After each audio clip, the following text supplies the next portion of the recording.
tomorrow or over the weekend at some point.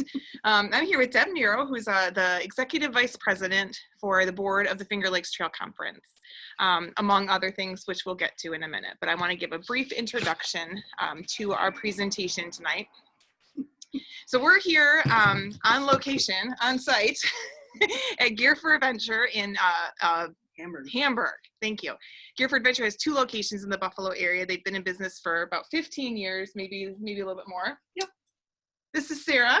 She is the owner of Gear for Adventure, and she has allowed us to be here tonight. We wanted to come here, number one, because we are building a partnership with Gear for Adventure. They're now carrying the Finger Lakes Trail Conference maps. They're really the big gear shop here in Buffalo, and our trail runs right up. I don't know exactly how close it comes, but the conservation branch comes up really close to here. So you can come here if you're from this area to shop at Gear for Adventure and support a great local business. You can go to their website if you're from anywhere across the state and want to support a great local Buffalo business for all of your hiking, camping, kayaking, what else? Everything outdoors, including dogs outdoors. I've learned today. Including outdoors with your pets. So this is our April FLT Connect presentation. This is a slightly different presentation than we've done before. This is more of a sort of a conversation, and we're going to talk about trail essentials, so the things that you need to kind of get started. So this is really designed for newer trail users. So we're going to talk a lot about day hikes, preparing for day hikes, not so much about anything that's long distance, overnight. We're not really going to talk about those things, really focus on day hikes and what you need to do. I also want to point out that the store is now closed, so our masks are off, but otherwise we would be being very safe, and we have been as we're getting set up here with wearing our masks here in Gear for Adventure. So first, before we get started, a little bit about the Finger Lakes Trail Conference. Finger Lakes Trail Conference was founded in 1962, so we're celebrating our 60th anniversary next year. The trail was built and is entirely maintained by volunteers, and there's about 1,000 total miles of trail running from Allegheny State Park in the west to the Catskills Preserve in the east, about 568 miles of main trail, and then there's 440-ish miles of branch trails that run north and south, and they're all across the trail. Conservation Branch, Letchworth, Bristol Hills Branch, Crystal Hills, Onondaga. Interlochen. Thank you. That's all of them. So there's a lot of trail, and it's built and maintained entirely by volunteers, and we are largely funded by donations and membership dues. We are a membership organization, so if you're not a member, I hope you will visit our website and become a member. We'll send out some information about that after our presentation tonight. So Deb, Executive Vice President. She's also the coordinator of our Hiking 101 program, which is a series of hikes that we offer each summer. Smaller day hikes, family friendly. They're usually using the Passport program, which is a program we operate in partnership with Wegmans. You can get free Passport books. Deb will talk a little bit more about that. But so all these introductory hiking programs are really what Deb does. So we are going to talk about that tonight. We're starting, I want to frame it sort of in the first principle of Leave No Trace is to plan ahead and prepare. And that's really what we're kind of all about tonight, is planning ahead and prepare. This whole presentation is about planning ahead and preparing. So we kind of framed everything around the American Hiking Society's list of 10 essentials. Do you want me to pull up the screen, or you want to do your introduction first? Well, yeah, go with the first screen. Okay, we'll go with the first screen. Hold on, I'm going to share my screen.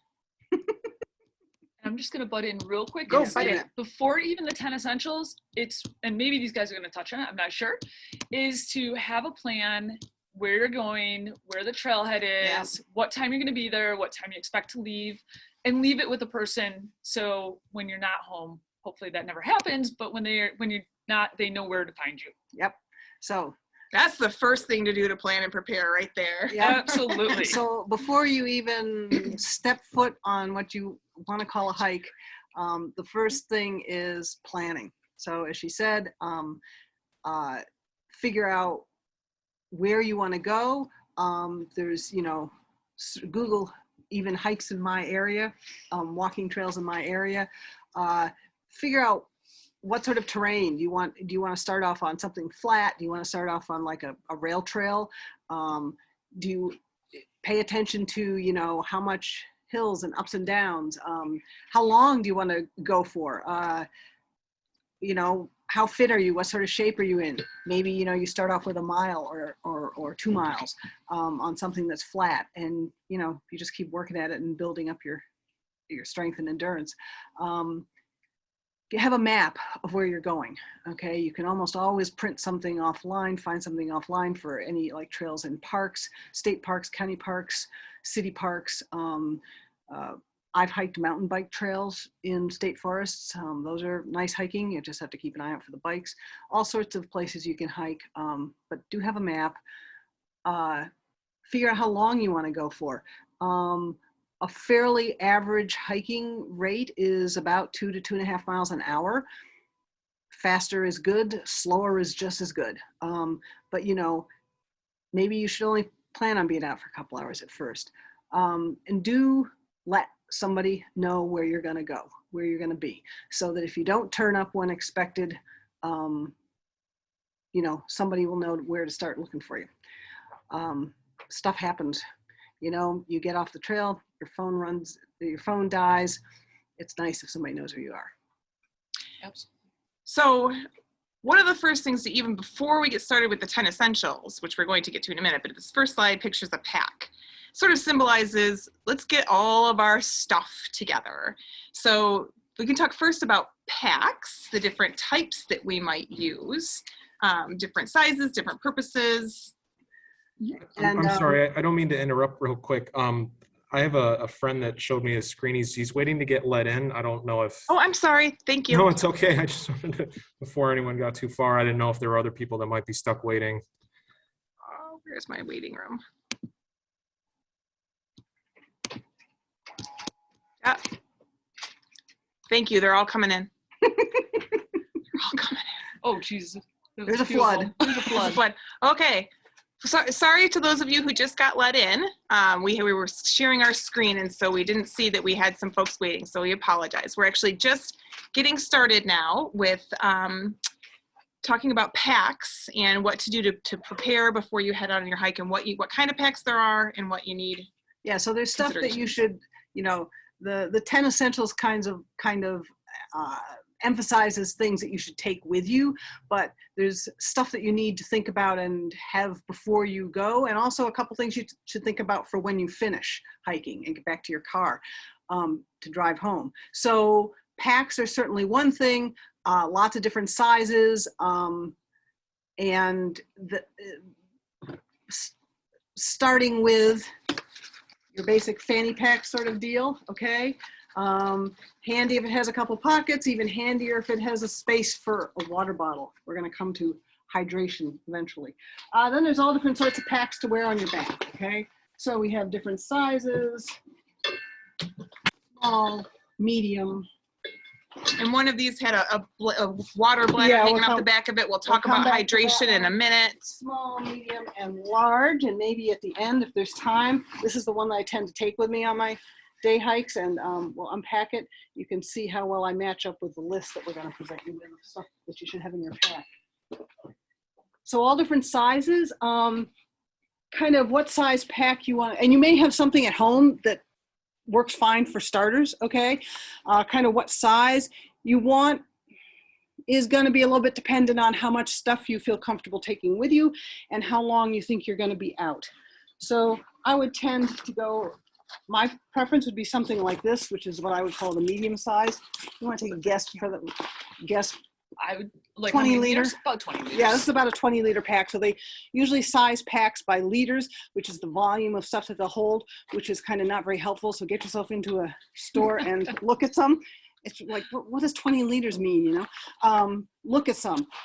Look for ones that have a couple different pockets, different places you can put stuff, big pockets on the side where you can put water bottles. And I personally really like a hip belt to put around your hips or your waist, because this helps your, you know, your good weight bearing is your butt, and that helps with carrying the weight. Otherwise, you're carrying everything on your shoulders, which gets sore after a while, okay? So packs, all different sorts. You really need to go look. You will spend a little bit of time thinking about like I say, how long you think you want to be out. And as we go through this list, how much stuff you think you're going to have to put in it. And it's always good to try them on. If you go to a place, like we take the time and we always measure your torso and then we add some weight into the pack. It's good. We recommend usually about 45 minutes to pick out a pack. Day packs are a little bit easier than long-term, than packs, weekend packs and stuff, but come in to your local shop and have them measure your torso and really try on a few different kinds and make sure you get one that fits properly. And there are, particularly if you get into the bigger packs like you would use for longer distance, multi-day hikes, there are women's specific packs, which are nice because women's torsos tend to be a little bit, you're shorter. The chest strap around here is designed a little bit differently, which is nice. So not so important for day packs, for short trips, day trips, but if you get into this and you want to be more serious, then think about women's specific stuff along the way. And bigger packs too, if you're carrying items for people other than yourself, right? Like if you're hiking with children or with animals, you want to, keep that in mind as you're thinking about what size pack you want to get. You're going to have to carry a little bit more gear than somebody who's just hiking on their own. And if you plan on hiking in the wintertime, if you're doing snowshoeing, you're also going to want a little bit bigger pack, maybe in the 30 liter, maybe even 40 liter, depending on where you're headed for that day. Because you're going to want to bring extra layers with you and definitely more survival stuff, just in case you twist an ankle and you're stuck out in the cold weather. So we said too, you started this off saying there are some things that you want to think about for after your hike before you even get packed up for your actual hike. So everybody's different when they hike. I'm one of those people that I sweat. It's not perspiration. It's not dewing. It's none of that stuff. I just sweat. And I sweat a lot. And so I get wet. And so when I get back to the car and start to drive home, that's actually when I get cold, when I start to get hypothermic, because I'm not moving anymore. So it's a good thing, a good idea, or if you hike and it rains and you get wet, it's a good idea in the car to have a change of clothes, at least have a dry shirt and a dry jacket or something warmer to put on over. Have dry shoes and dry socks. Okay, so in the summertime, all I do is I chuck a pair of sandals in the car and then I peel my hiking gear off, my hiking foot gear off when I get back and put the sandals on. In the wintertime, you're gonna want something more, or if it's, spring or fall, like in muddy and wet, you're gonna want something more like sneakers, but have dry shoes and dry socks, okay? Dry pants if you want, that's fine, but I think the top and the a dry shirt, I always just keep Crocs in my car, so I just kick off whatever I've got and slide my feet in, and maybe with some fresh socks, but then I don't have to tie anything up, just to drive. And your feet can seem like they're a long way away. Yeah, they hiked a feel long. refreshed. All right, so the number one item on the American Hiking Society's list of 10 essentials is footwear, and there's a lot to cover here. So we're just going to kind of skip across the top of that one. So again, I would say if you're very beginning hiking and you've never done it at all, take a look at what you've got in your closet, and if you've got a decent pair of sneakers that aren't all shredded out and that are in pretty good shape and have a little bit of foot support, start with those. I mean, you're not going to go, if you're going out for an hour or two on a pretty flat, civilized trail, that'll be fine. It'll give you a feel for what you want. There are all different levels of shoes. So Christy here is a trail runner, and these are actually trail runner shoes. Okay, so they have a little bit better tread than your basic sneaker. The other thing is, let me just say up front that whatever you have on your feet, expect it to get totally muddy and wet. So don't wear your brand spanking glowing white pair of tennies when you go hiking, okay? As a matter of fact, the shoes that we're showing you are ones that we wear, so they're not going to be pristine and beautiful. But trail running shoes are great, okay? Again, not great if you're carrying a 25-pound pack, but fine if you've got that Fanny Pack and you're going out for a couple hours. Those are fun. What I like about them in the summer, and I use them for hiking, not just trails, but in the mountains, is that most trail runners are just mesh. So they're really lightweight. You can see through. I don't know if you can see through with the sunshine, but they're mesh. So they dry really fast. They get wet, they dry. And if I've got a clean pair of socks, then, if I do get really wet and need to change out, if it's a longer hike, then I can just change out my socks and my shoes are basically dry already. But what's up next for our shoes? We've got some boots. Next is, hold on. I have to, the ones I just took off my feet. So Deb was trying on some shoes while we were waiting here. She was doing a little shopping. I was doing a little shopping. It's dangerous to get me in an outing store with free time on my hands. So the next is hiking shoes. Bring 'em up Okay. to the camera. So they are more supportive than normal shoes. Okay. And more supportive than sneakers. And, you know, a little bit heavier construction. You can get waterproof ones. So I have the hiking shoes, which I wore. So I've been doing serious day hiking for about 10 or 12 years now. And I wore only hiking shoes for the first 5 or 6 years until I discovered that my ankles, I was turning my ankles and I needed more support.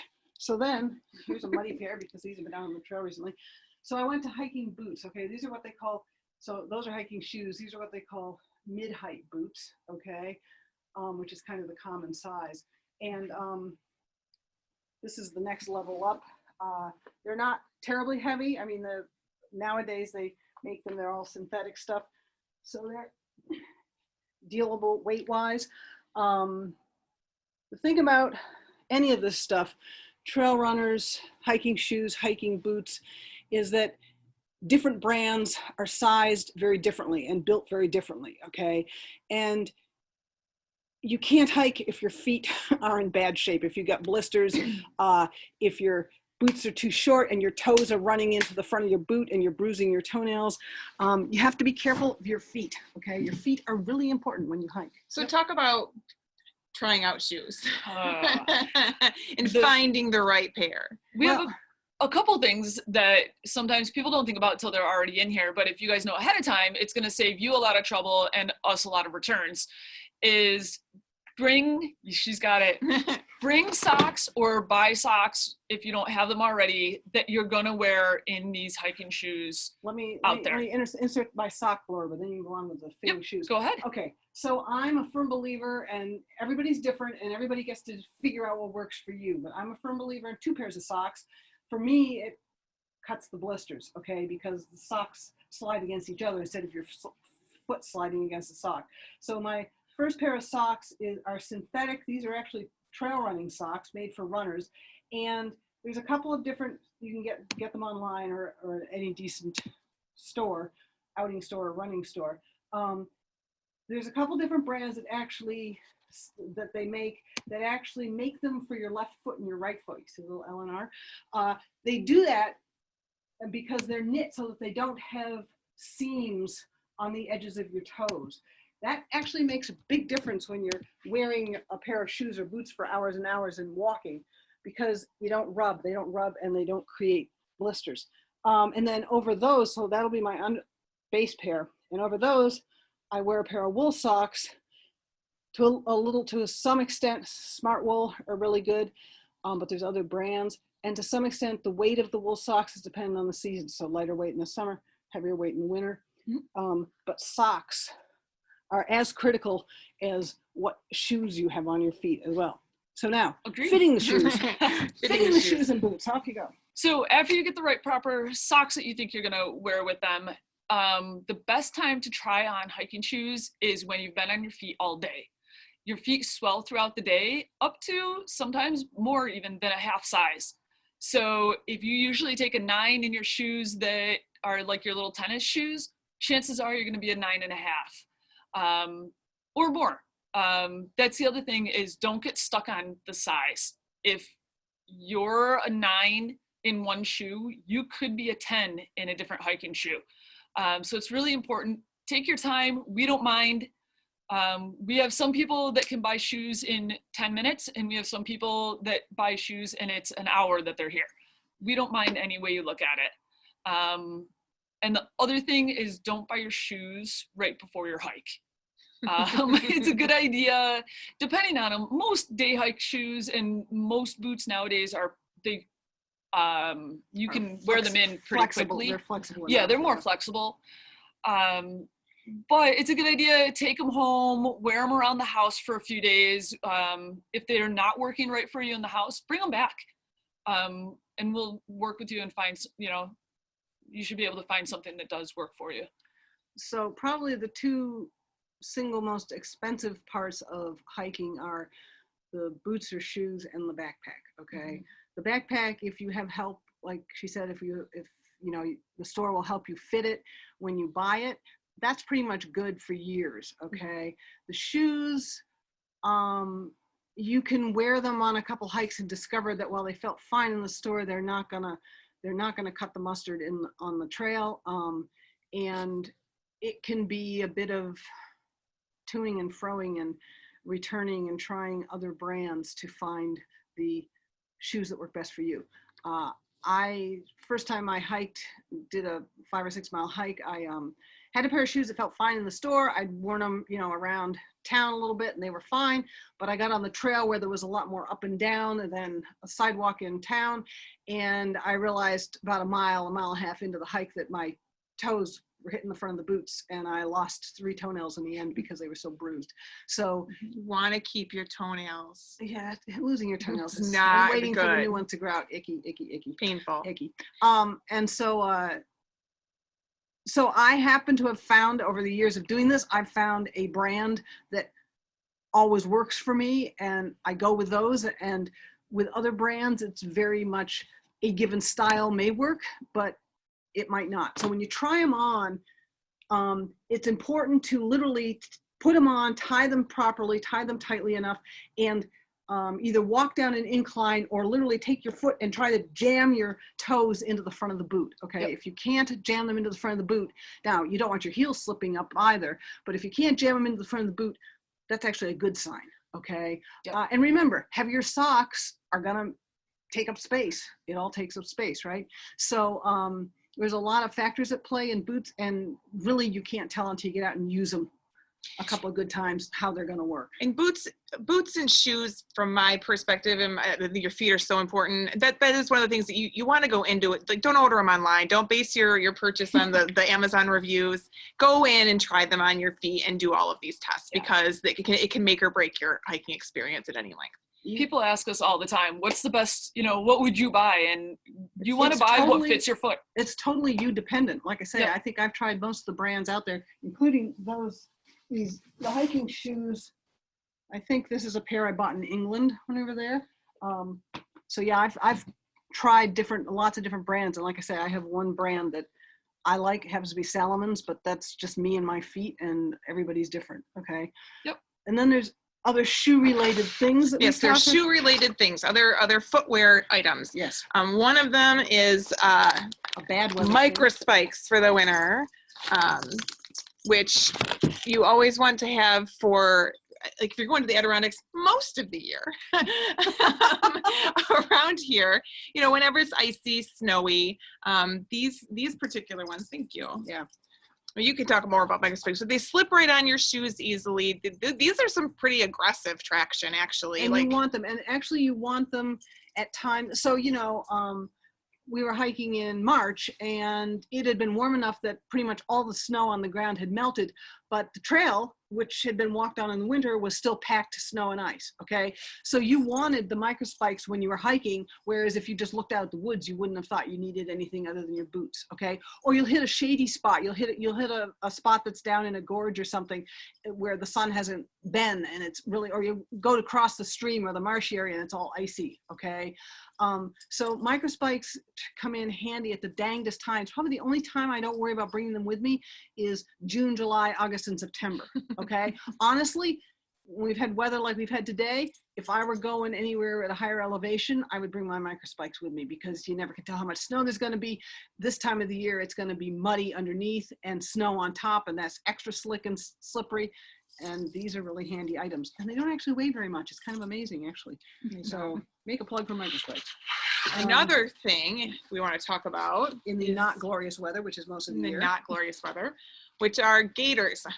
I'm like stuck in here in my chair. Yes.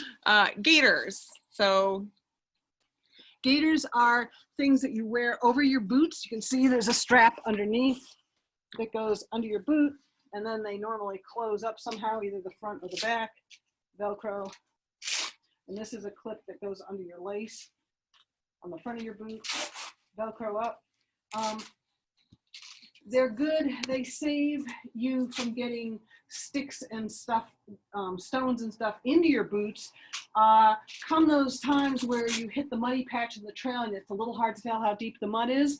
and you're afraid you might go in over your boots, these save you from getting mud in your boots. You have to wade across that stream, and it's a little bit deeper than you thought it was going to be. Keeps the water out of your boots. So Gators are handy for a lot of the year. You can also spray them with permethrin, and it'll help kill ticks. Yes, we have a pest. So that's yes. Then there's nice the whole also. pest issue that we will talk about too. Yeah, so did you mention these keep ticks right out of your Yeah, they your help keep shoes? ticks Yep. out of your shoes and from crawling up under your pants. Just another layer in the tick proofing thing. Okay. Any other shoe related stuff there? Well, hiking poles. footwear / hiking poles is a Okay. whole topic. In and of itself, a lot of people don't use them, and that's perfectly fine. When I started off seriously hiking 10 or 12 years ago, I didn't use them. And then some of my slightly older friends who I was hiking with kept bugging me about hiking poles. So finally I went out and bought a pair and discovered what I'd been missing. So there are a lot of advantages to using hiking poles, and you don't have to use them all the time on every hike. As you can see, these collapse down, so they're extendable. So you could, tie them to the back of your pack if you were so inclined, if you hit a flat stretch, or if the trail's mostly flat. Turns out that there's studies, and oh, by the way, all this stuff we're talking about, go read about it online, okay? There's tons of information out there online. But hiking poles, studies have shown that people who use hiking poles actually expend a little bit more energy hiking than if you don't use them, because the energy that you're expending, you're using your upper body. So they're great for people as you get older. My knees aren't as great as they once were. And so when I'm going uphill, I can use the poles and use my upper body to help lift me up. When I'm going downhill, I can use the poles and help brace myself so that I don't have to land as hard on my impact each step on with my knees. I don't know how many times I've stopped myself from falling when I step on a rock or an uneven surface and my foot goes out, twists or goes out from underneath me. You got your poles and you find you're going like this and not falling on your face. So I think they're a great idea, but a lot of people. For me, even in my 20s, my hands swell when I hike. That's the other thing, yes. Big time, swell. Yes. My wedding band doesn't come off my finger, Yes. swell. Hiking poles, I don't have the issue anymore. Right. So I use mine. It's the flexing of A your lot. hands that keeps the blood circulation going, but that's true. That I forgot about that. I've gotten back to the car and my fingers have been so swollen I couldn't bend them to grab the steering wheel of the car. Yeah. And so even when I'm not using the poles, when they're not extended, I've started just carrying them with me like this, because I'll switch hands with them, and just using your hands like that keeps the blood circulating so your hands don't swell. Yep. Anything else about hiking poles? Different types, There's different types. different weights. There's ultralight ones.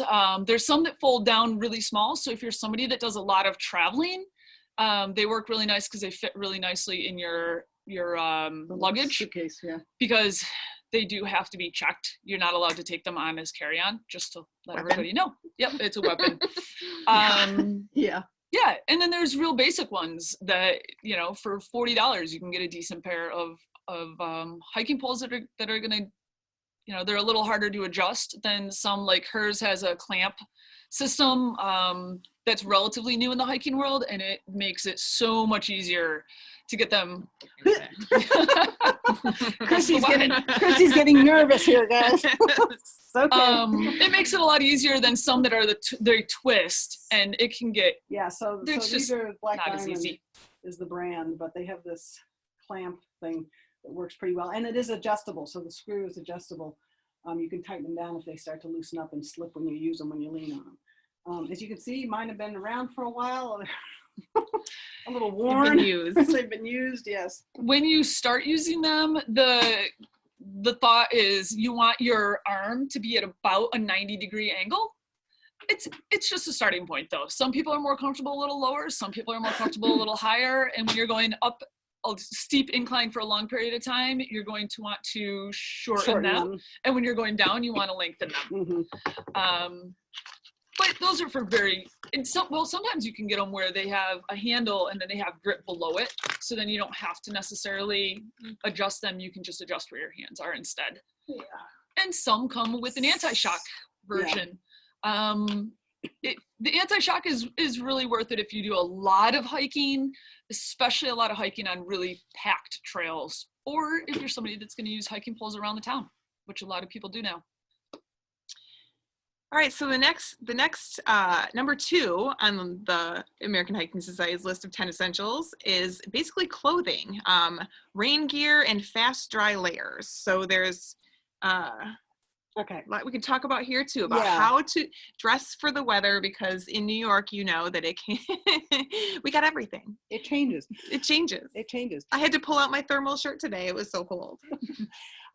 So synthetics. Cotton is not good. Cotton is bad. Okay. It, when it gets wet, it just sucks the heat out of you, and that's not a good thing. Cotton kills. Cotton kills. Synthetic materials are best, or wool. I personally have, my skin is sensitive, and I can't wear wool right next to my skin. But as an outer layer, I can certainly wear it. I like, now again, winter is dressing for winter hiking is a whole thing in and of itself, but one of the main things you want to think about is layers. Okay. But when the weather's nicer, 45 degrees or above, I like running tights because they're lightweight, they breathe, but I like having my skin, particularly my legs, covered. That's because, not so much if you're hiking on a rail trail, but if you're out in the woods on a hiking trail, there's going to be brambles, there's going to be stones, there's going to be sticks, there's going to be stuff that wants to grab you and hurt you. The other thing, what are those nettles that grab nettles, you and yes, sting you? stinging nettles. Yeah, stinging nettles. Yes, those are good ones. Though they hiking tights aren't protective against those. But and then and they also help with keep the ticks off. Okay, so we're going to get to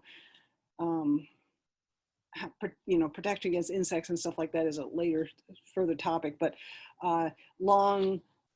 long-legged pants, and they recommend tucking them into your socks maybe, and doing a tick check. But wearing long pants helps keep ticks off your legs. And what about rain gear? You bought just rain today. Gear. You bought a fancy rain jacket. She just bought a fancy rain jacket here in a very bright blaze orange. You might want to put your sunglasses on yes, before you see this one. This was over here because I stuck it in one of my packs so that Colin, so I could smuggle it home. Here goes. You're blown in now. I am. I'm blown in. Get ready, folks. But this actually folds. Okay, I mean. And I'm a see you at all. They can't see you. You gotta get in front of the camera. Sorry, guys. This one actually, I wasn't going to fold it. This one actually folds and goes in its own little stuff set. I mean, firm believer of when we get to packing stuff in the packs, putting stuff in stuff sacks of different colors to help remind you what it is. I'm also a firm believer, personally, for me, I like bright colors when hiking. So I was telling Christy before, for some reason, one of my fears about hiking is, particularly in the wintertime, I'm going to get injured and fall over in the snow somewhere. And I want somebody to be able to find me really easily. So I'm a firm believer in bright colors. But always bring rain gear. And usually there are so many lightweight options that can go over your clothes that can pack up. It's a lightweight option to always keep in your pack just in case. Right. And also, my feeling about outerwear, rain gear, or jackets is, I personally prefer to wear a size or two bigger than I normally would, so like a men's large, because when you put your pack on, it kind of constricts everything. And I like to be able to reach when I'm using my hiking poles and stuff. And I find that women's cut stuff is too constricting, too constricted for me. I think if you're I go a size slender. I go a size bigger though with any outerwear, just because I want to be able to put layers underneath. Yes. Yes. So layers. Oh, yes. Sorry, layers. Always take something warm with you, even if it's going to be the middle of summer and 90 degrees. Have something either to hold this up. This was a tiny little bag. Polyprop, and out of which we're pulling my fleece. It's a polar fleece jacket. So nice warm But again, it packed up really small. It weighs nothing. Okay, and so if you Not do nothing, get caught it weighs in that something. rainstorm and the temperature drops 20 degrees and you find that you're cold, okay, because you've just got a t-shirt on, you know, you got something in your pack to pull out and put on, okay. The other thing is like fleece jackets, zip jackets. I have one of those in my pack that I always take with me. And I always, in like the mid seasons like this, I'm a big fan of vests because it keeps your core warm, but then I don't get too overheated, but also pockets. Pockets. Pockets are important. And Pockets are women, good. Women's clothing stinks for pockets. yeah, it's hard to find. We try and try and try to source clothing that has pockets, and it is not an easy task. No, or they make the pockets totally unusable. They're minuscule and they don't zip. Well, let's not complain about the women's clothing. Yeah, it is getting better. Be grateful for your pockets when you find them. Yes. That's our number 3. Now we're into what do we need to have to really have a good and healthy hike, and let's talk about hydration, water. Hydration. Okay, so start small. Okay, Start small. So you know, for that hour or 2 hour hike, water bottle is fine. Okay, you can, Show that Gear for Adventure logo on there. there you go. You can Get your go branded Gear for with Adventure bottle. with your regular water bottle. Okay, again, if you thought ahead when you bought that pack or that Fanny Pack, it's got a pocket, a stretch pocket that you can slide that into. Okay, a little bit fancier version of a water bottle is this. You see this collapsible one. Let's see if we. Of course, it's going to be mildly embarrassing if I can't get it undone. Hit it undone before. Which undoes and untwists, and when you put it's, you know, soft and squashy, so you don't think it's going to be work, but when you put fluid in it, that supports it, so it'll stand upright. The fluid in it, and you put this in, it's a little more flexible than this, so you can put this in your So when we're pocket. talking sizes, let's talk about how many liters you need. And again, to some extent, that's a personal preference, but the recommendation is that you should plan on having at least a liter of water for every hour, hour and a half, 2 hours you're going to be out. So it's basically a liter of water for every 2 to 4 miles. Probably more in the summer, okay? Less maybe in the fall or the spring when the weather's cooler. If you hike in the winter, remember to drink, because the problem is you still perspire, but you don't feel as thirsty because you don't get as hot. And so you still need to remember to drink. And a lot of people don't drink a liter of water when they're doing anything. So you have to really be conscious of it. And it's important, really important to stay hydrated. And she's gonna start right now. My husband calls me a raisin. I don't drink enough water ever in my life, hiking included. And when you put it in a water bottle, and now you put the water bottle in my backpack, and we're stopping and I'm a slow hiker and he's a quick hiker. So by the time I catch up to him, I have about 2 seconds to get a drink of water. And it's a drag to take your pack off every time to get your water bottle out. Yeah. Which then I become a drag because I'm slow and unfocused and dehydrated. So she was just going to show my favorite thing to use. Mine too. Is the Camelbak or whatever version of it. It doesn't have to be Camelbak branded. The hydration bladder makes a huge difference in how much water you will drink. And the bladder that Deb is showing is a big one. There are all different sizes. 1 liter, 2 liter, and 3 liter bladders. And they nestle right snugly into most packs Most now. everyday pack comes with a hydration sleeve. And that's something else to pay attention to when you buy a pack. So a lot of packs, like this one, has a Velcro closure with a pocket in the back of it. Okay, so this actually runs down the back of the pack.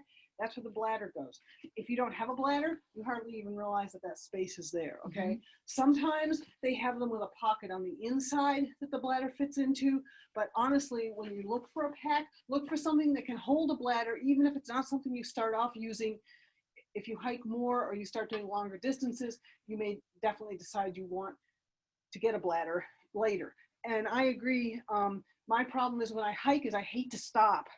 And so having water where I can't access it, I just don't drink it. Right. So the thing with the bladders is, this one has the bladder out of it because I dried it out, took the water out. But they come with a tube, okay, which will run over the shoulder and down usually most packs have these stretchy things are things to attach the tube to, and it has a valve on the bottom with a So all you have to do on-off. is go whoop, Yeah. and you can hydrate yourself. It's So- so easy. It's It is Awesome. so easy. So to use this pack, which is the one that I normally use, you put said pack on, We'll step into the frame. There. put said pack on, turn you clip around. it all up, Oh, there it goes. but It's right there. that's all there is to getting a drink. And you can do it on the move. You don't have to stop. Yep. So yeah, bladders are my thing too. Some people don't prefer not to use them. That's all good, but make sure you have enough water. Yep. The other thing is additives. So it's probably good, even with the bladder. I also carry a water bottle that has electrolytes, or I've added electrolytes to the water. In you the don't bottle. really want to add electrolytes to your hydration bladder because It gets it's really moldy. hard to keep it clean. Right. So Um, you gotta be a little bit careful with the hydration bladders about keeping them clean. So you don't want to put anything in them that could lead to mold, because they're really hard. It's really hard to get rid of the mold in that whole system with the tube and everything. I put mine in the freezer just Yeah, for what it's worth. people do I that. empty it all out and then I toss too. it in the freezer, and Yeah, people then when I do pull that. it out, I shake the ice crystals out and I'm good to go again. Really? Yeah. Yeah. Okay, I just learned something really important. Yeah, I always stuff mine with paper towels in Right. between so that they have something in there that's sort of absorbing any moisture, and then I just put it in my shelf that way. Right. They do sell now these little inserts that you can put in that are like drying mechanisms. I don't know what they have, if it's a charcoal filter or I don't know what it is. Yeah. But there are lots of ways that you can kind of keep your bladder clean, but you do want to be careful about cleaning. I turn mine inside out after I'm done, like rinse it inside out, let it dry inside out to make sure that there's nothing that's in there that's gonna get icky. So this Noon is one brand of electrolytes. These actually come as tablets, which you add to about 1 liter of water and let it dissolve.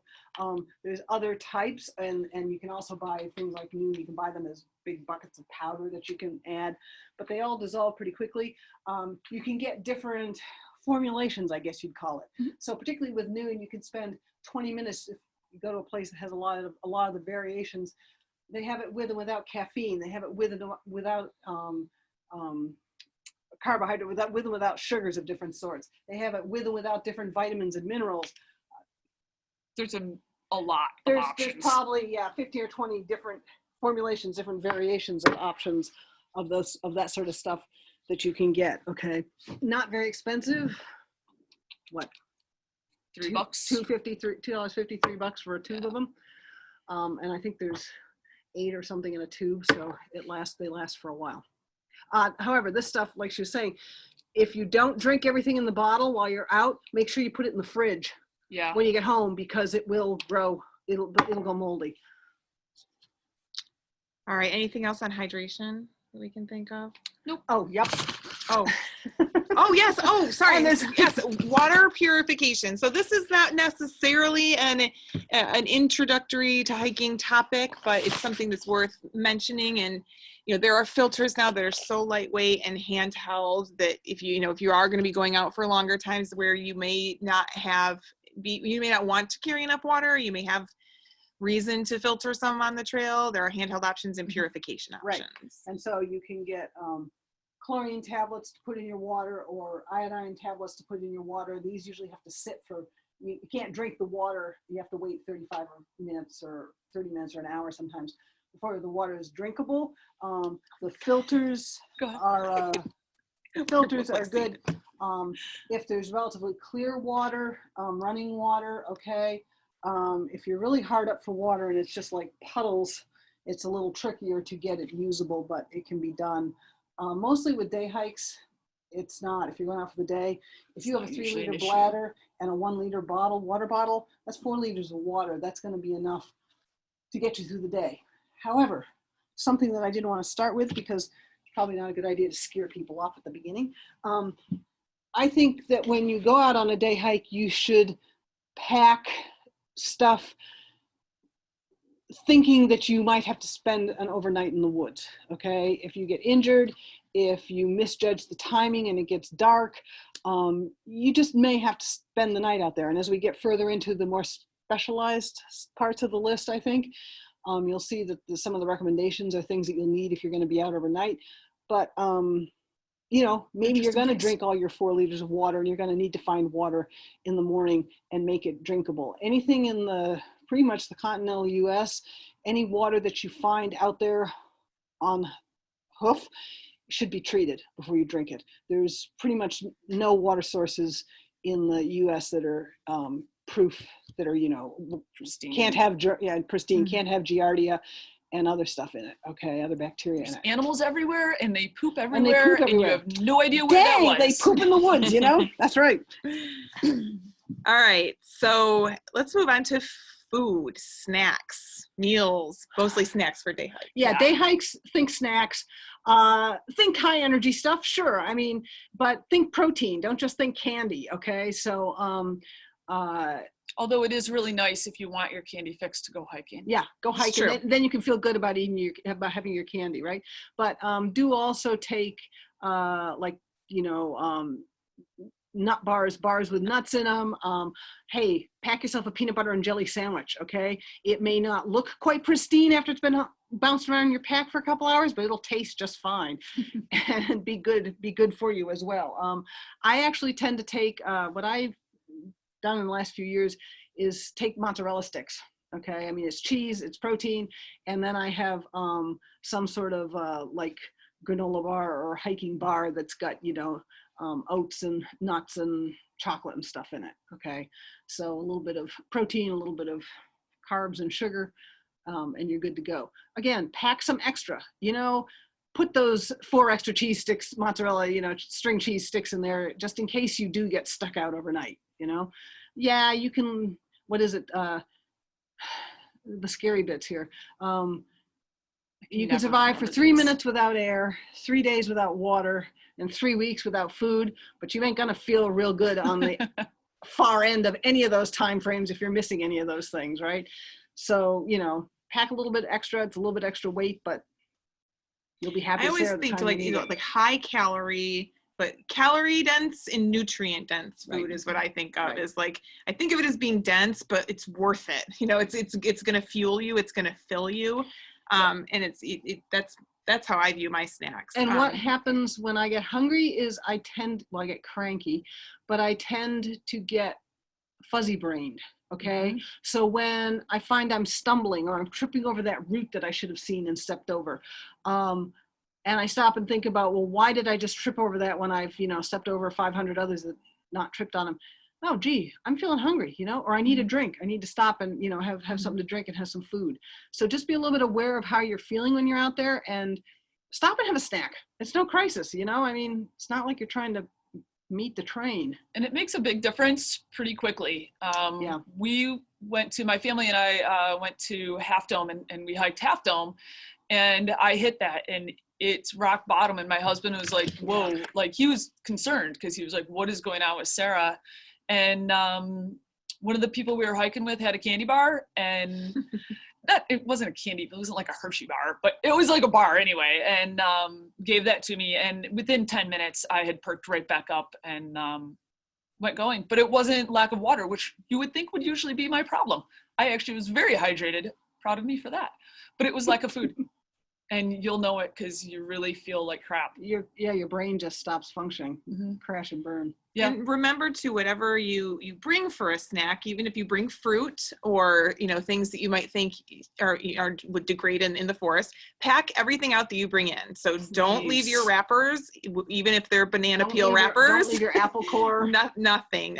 Those things take an incredibly long time to break down, and it's really bad for wildlife. You might think you're feeding the wildlife, but you're actually teaching them that they don't have to forage for food, and ultimately that doesn't do them any service.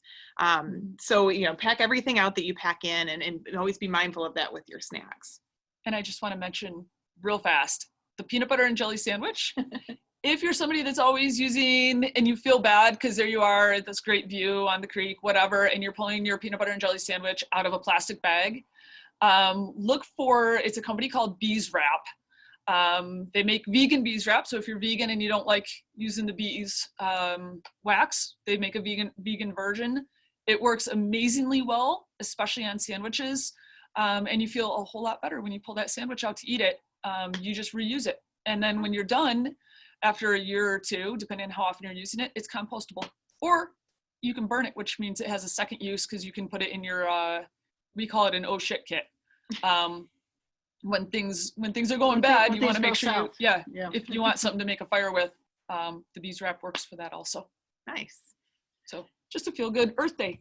Earth Today Day, is yes. Earth Day. Happy Earth Day, everybody. Oops. Okay, I was trying to pull up The next picture. Yeah. Next slide. Hold on, let me get our next one after food is map and compass. So let's talk about maps. Yes, so again, compass, good thing to learn how to use a compass and how to use it with respect to like a topographical map. That's something you can learn about online. There's lots of places that offer courses, or you can, there's YouTube videos and webinars and stuff about that. But maybe not as important on a few-hour day hike. Map is a really good thing, guys. Okay, maps, Finger Lakes trail maps. Hold on, I'm gonna hold this one up to the camera. So here's a close-up of a Finger Lakes trail map, and I just want to point out for anybody who's not familiar with our maps, they usually cover about 10 to 15 miles each map, and it's an 8.5 and 11 sheets. You can order them from us, and we send them to you on Write in the Rain paper, or you can do a downloadable version, and you can print it off at home.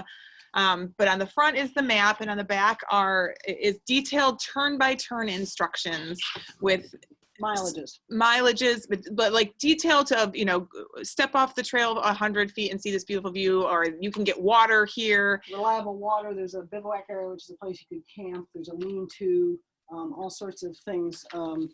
Side trails, often they talk about, okay. An important thing on the Finger Lakes Trail is coming into May is hunting closures. So about 50% of the 1,000 miles of trails on private land, and the private landowners can close the trail on their property during hunting season if they use the land to hunt. So there will be information on the maps about which bits are closed for hunting, and turkey season is the month of May. So some of the places are closed, some of the stretches of trail are closed in May. We don't just ditch you in the woods and say, oops, can't go any further than this because it's closed for the next 3 miles. We will give you a road walk on the map that shows you, that's what this thing is here, for instance, shows you a way around the closure. So the red thing is a hunting closure, okay? That happens to be a winter one for deer season. But they don't have to be, I was talking about hiking the mountain bike trails. Here's a map of the mountain bike trails in the state forest near where I live, okay? So you can see why a map is kind of important, because there's lots of different mountain bike trails, different color discs to mark them, and they crisscross all over the place. So you're gonna get yourself totally turned around. Have a map, check the web. Lots of things on the web that you can print off that give you maps of different places you can hike or walk. If the local mountain bike association, like the Finger Lakes Trail, is all volunteer, and their map sales are a lot of what bring you money. Same thing with the mountain bike associations. These guys put in a ton of time and effort and money on trail maintenance. If you can buy the map from either a local dealer in the area or directly from them, please do it. Please, please, please. Or go online and make a donation to the organization that built the trail and maintained the trail. Yeah, exactly. Okay. Okay. Anything else with maps? Compass? No. Compass, yes, learn how to use one. Okay, I'm not going to go into it here because it's a whole lesson into and of itself. But do learn how to use one, at least to figure out if you're going north, south, east, or west, so you can help orient yourself on your map. There's a lot more to map and compass that you can learn about. You can teach yourself YouTube videos and watching stuff online, or you can take courses on it. I will also say that for the Finger Lakes Trail maps, our maps are pretty extensive. We also have some map tools. We have our online free interactive map. And then there are ways that you can download our map and get the geospatial, is that the right word? Yeah. The little dot that shows you where you are. Yes. Anyway, if you go to our YouTube station, which I will direct you to after this presentation, we have another presentation that our map experts gave a couple of months ago about how to use our maps and our map tools. So I encourage you, if you're going to be hiking on the Finger Lakes Trail and you're new to it, to watch that presentation. It's really very helpful. So moving on to our next topic is safety items. What safety items do you need to have with you? So safety items are things like, where are samples? Oh, here's our first aid kit. Hold on. There's all different size first aid kit. I pulled this one off the shelf here. It's definitely our most popular. Okay, it's an ultralight, excuse me. It's ultralight, it's watertight. It's got all of the basic things that you might need. You can build your own first aid kit at home usually. It's got tape in it, gauze pads, Band-Aids, Medicine like alcohol Benadryl. wipes, Yeah, Benadryl. you want to think about Benadryl, ibuprofen, a pair of tweezers to, these are things that don't, if you get a higher end first aid kit, it'll come with it, but you can add these things easily yourself. Tweezers to help take off ticks or thorns if you get thorns in you. I have an ace bandage. I carry an ace bandage so that if I, do fall and wrench something, or even if I break something, I could, use it as a tie down for a stick to use as a splint. Mm-hmm. So there's a couple of other things that you can add and still have just a pretty basic. I just realized that we are at 7:57 and we're supposed to end at 8. So we're going to smoosh into our last few slides all into one, which really are the safety items, tools. I can't remember what the last one is. I think that is it. But really it's the things that you should keep in your pack just to keep you safe. Have a multi-use tool, whether it's a Swiss Army knife or, something that you can use to cut, dig, dive, a screwdriver, tweezers. Right. Mm-hmm. And a lot of people are going to use their phone for their maps. Okay. And you're screwed if your battery dies. So something like this, which is one of those little. It's a portable charger. I keep one charging in my car at all times. So then when I go out, I just grab it and throw it in my pack and it's fully charged. Mm-hmm. But it's a portable charging station. So I can plug it in my phone right into it. This is one of the smaller ones that they make. It weighs a bit. I mean, it's fairly dense. Something under a pound, but it'll recharge my cell phone 2.5 times. So for a day hike, this is going to be more than sufficient. Okay. Fire starting. You want something to start a fire just in case you end up there at night. I think she's got something. Yes. I'm pulling out your quick seal bag that has little odds and ends in it.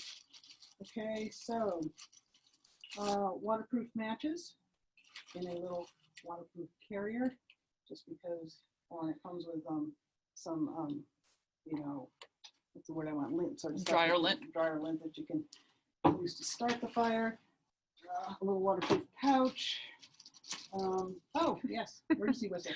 Yes. A lot of backpacks now have them built right into the chest straps. They'll have a little whistle built in. This is a little bit of overkill, but here we have a flint to start a fire, and we have a lighter which ultimately is the easiest of any of them. Right.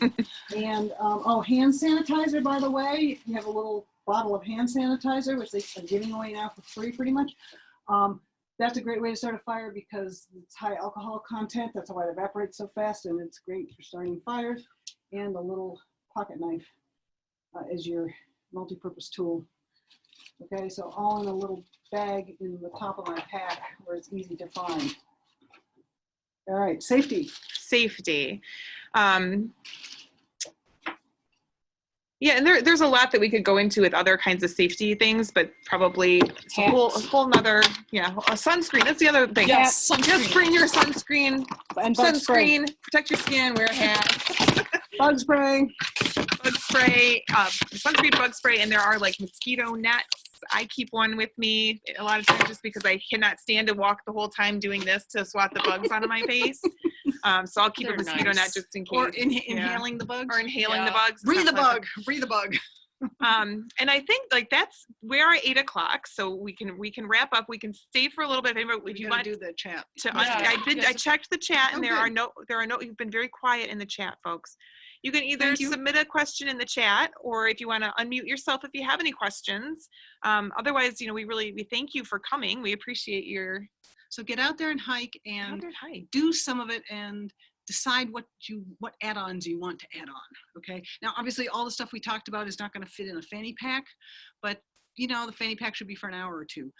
Even in the smaller pack that I have, the smallest pack, which is probably about a 10 or 12 liter pack, you can get most of the stuff we talked about in there. Okay.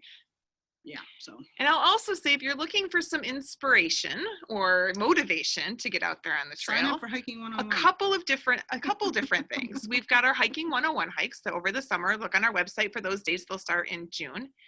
We also have a free year-round hiking challenge called FLT 50. It's hike any 50 miles on the FLT before the end of the year, and you get a sticker and a patch. I'll do anything for a sticker and a patch. Just kidding. And then there's a bonus challenge with that. If you hike 50 miles a month for 6 months, you get a special prize, which is a tumbler with the logo on it. There's also if you're in this area, the Western New York Hiking Challenge, which is enormously popular. And and a lot of it takes place on the Finger Lakes Trail. I can't remember what number of hikes take place in the Finger Lakes Trail, but a lot of them. But these are just ways to give yourself a purpose for getting out there, right? A goal to work towards. The Western New York Hiking Challenge is based on the number of hikes that you do within a set number. Time period. Yeah, a time period. We also have the Finger Lakes Trail. We have a county hike series, which is in this year, Cortland County.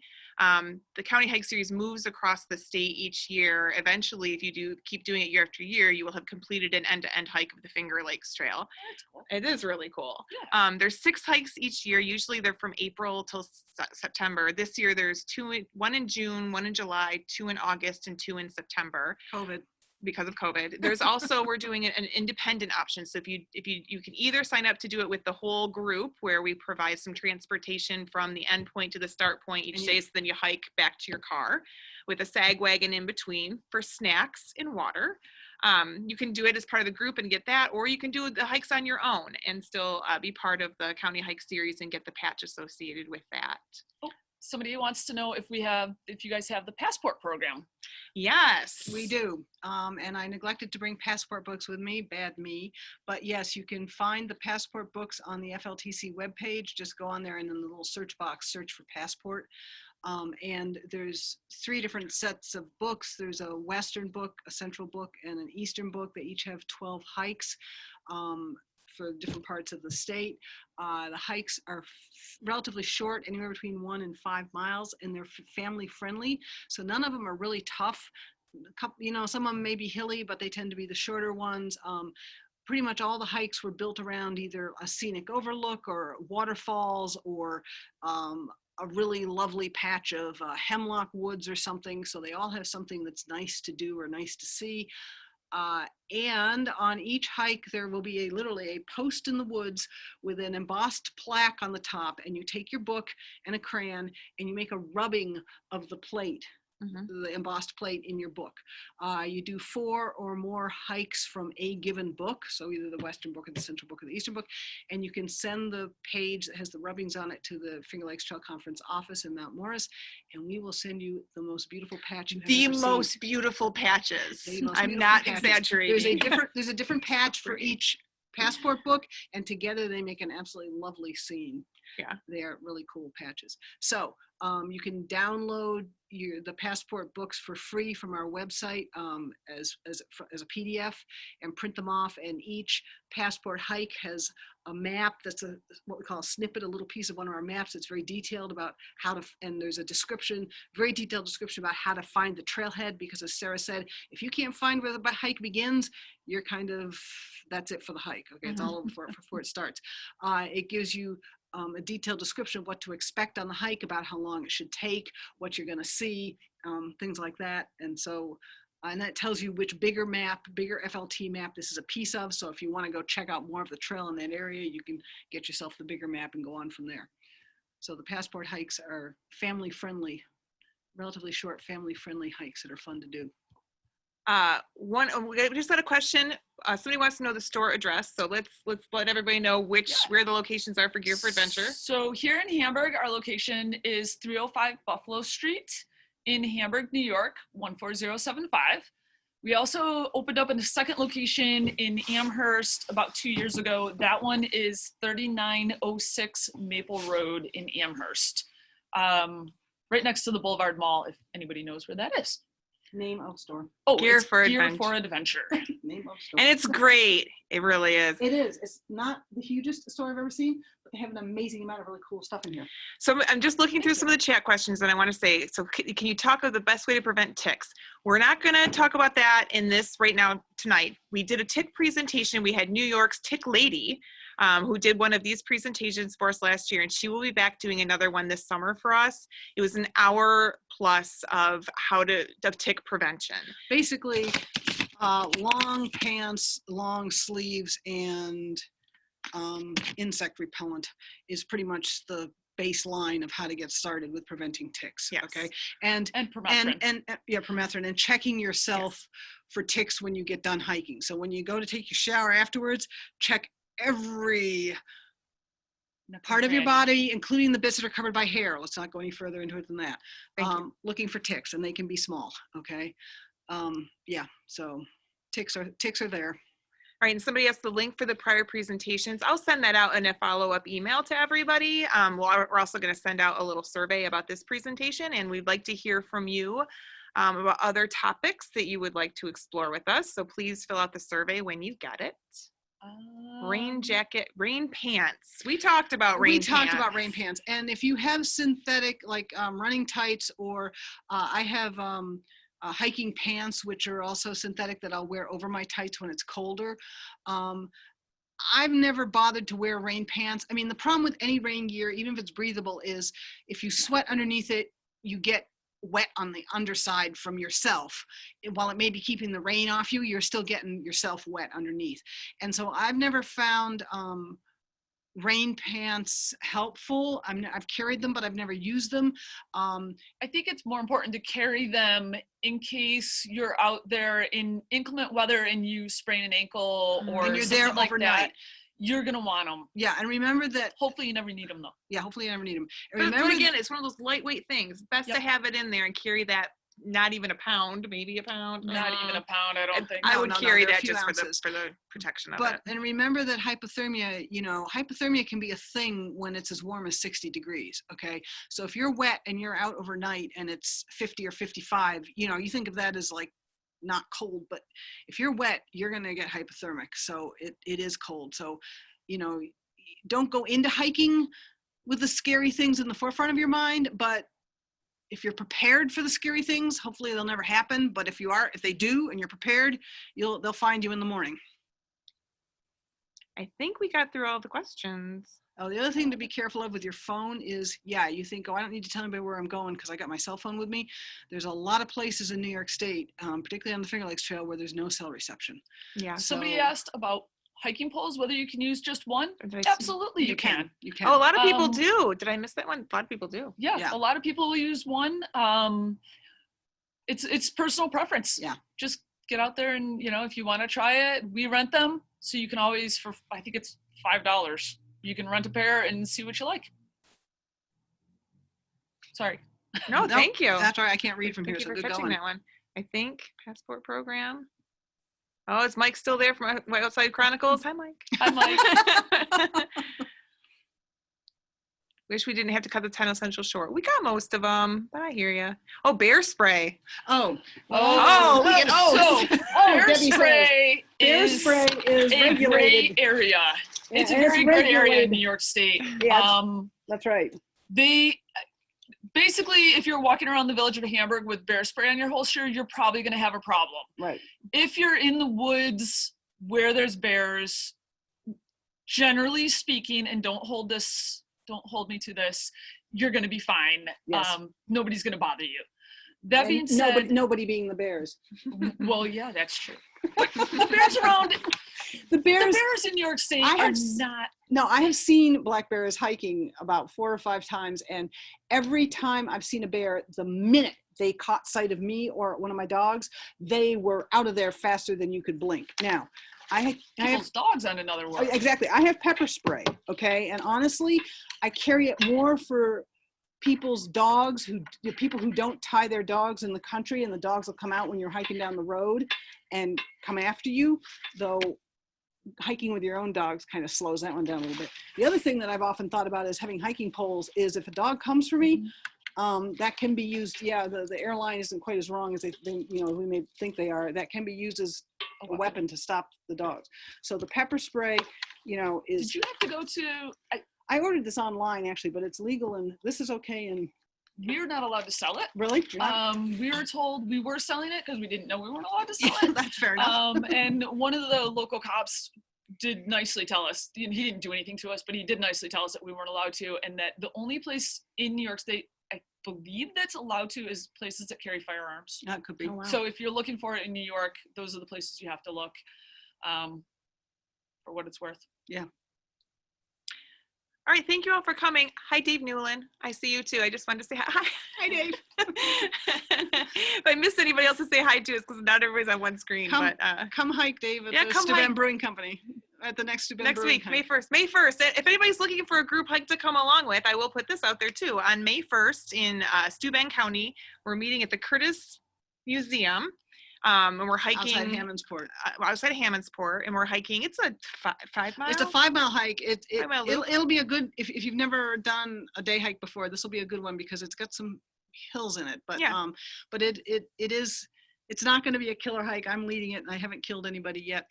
And so, It's on our Facebook page. You can sign up through Eventbrite, but the link to it is on our Facebook events page. So please join us if you'd like to. It's right in the middle of the state.